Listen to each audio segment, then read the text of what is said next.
আমাদের কাছে অনেক মানুষ জানতে চায় যে যারা পানিতে ডুবে মারা গেল তারা কি শহীদ হবে, যারা ধ্বংসস্তূপের নিচে পড়ে মারা গেল তারা কি শহীদ হবে, যারা পেটের পীড়ায় মারা গেল তারা কি শহীদ হবে? হ্যাঁ ভাই, as-সাহিহুল বুখারীর 2829 নম্বর হাদিস তথা 2829 নাম্বারটা খুব সুন্দর।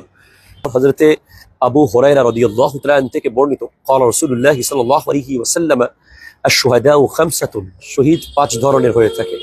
এক হলো আল মাতউন, যে মহামারীতে মারা গেল। 2 ওয়াল মাবতুন, যে পেটের পীড়ায় মারা গেল।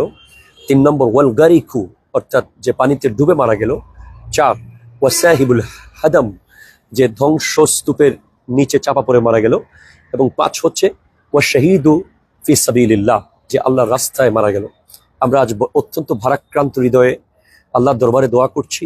গতকাল বাংলাদেশের দৌলতদিয়ায় যে বাসটি পানিতে পড়ে ডুবে গেল রাজবাড়ির দৌলতদিয়া ঘাটে, সেই বাসের যাত্রী এখনো পর্যন্ত যারা পানি থেকে মৃত লাশ হিসেবে উঠেছে, আল্লাহ তাদের সকলকে শহীদ হিসেবে কবুল করুক এবং আমাদেরকে আরো অনেক বেশি সচেতন, অনেক বেশি মনোযোগী, অনেক বেশি দক্ষতার সাথে এই ঘাটগুলো হ্যান্ডেল করার তৌফিক দান করুক। আসসালামু আলাইকুম ওয়া রাহমাতুল্লাহি ওয়া বারাকাতুহু।